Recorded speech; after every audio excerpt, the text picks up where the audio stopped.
Salutare la toată lumea și bine v-am găsit la un nou episod de Clash Royale. După cum vedeți, tot arena nouă a rămas. Mă rog, am mai rancat de vreo 2 ori în arena 8, dar după aia am rancat la loc. Fiți atenți, după cum bine știți, am luat 1200 de gemuri. Am mai rămas doar cu 602, deoarece un coleg de-a meu vreau să-mi fac o farsă sau ceva de genul, nici eu nu l-am înțeles. Și mi-a deschis un Legendary Chest care l-aveam aici în slot. Și din el mi-a picat Graveyard și da, l-am de level 2. Așa. Ce să vă spun? În sfârșit a venit oferta cu Legendary Chest. Mamă, deci mi-e frică să-l deschid, habar n-am de ce, pentru că nu știu, dacă o să-mi pice, nu știu, din nou Graveyard-ul, Doamne ferește, dacă o să-mi pice din nou Graveyard-ul, sunt mort. Sau prințesa, în niciun caz nu vreau prințesa. Vedem aici ce legendare aș vrea. Aș fi în niciun caz nu l-aș vrea. Minerul e ok. Bandita e ok, Inferno Dragon e cancer, nu-mi place deloc.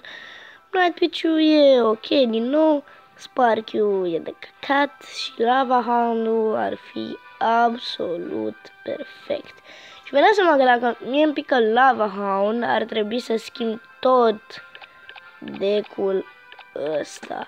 Mă rog, singura carte probabil care o să rămână sunt Knight-ul, mă rog, Balonul, Arcașele și Zepul. Oricum, o să-mi fac un Lava Lund deck. Dar hai să nu mai pierdem timpul și așa nu voi face un video foarte lung. Îl voi face doar vreo 3 minute, ceva de genul. Mamă, dar mi-e și frică să-l deschid. Bă, am uitat. Stai. Bă, stai o secundă. Unde e Electro-Wizard? Din nou. Cea mai bună legendare. Poate să-mi pice și mie cea mai bună legendare, adică Electro-Wizard-ul.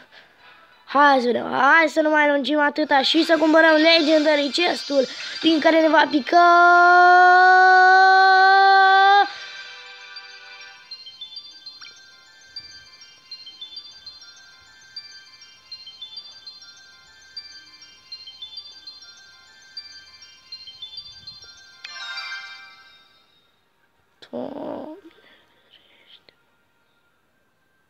Doamne.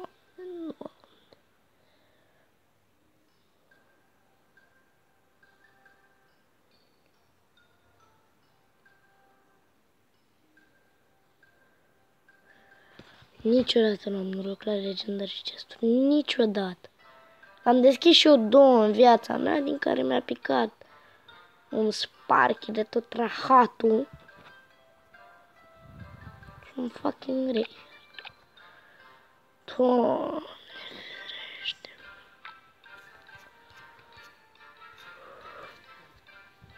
Bine, hai, cam atât cu episodul de azi. Doamne, băi, dar mi-a picat Sparky-ul, halul ăsta. Eu niciodată n-am noroc la legendare să mori. Noi ne auzim data viitoare. Pa, pa.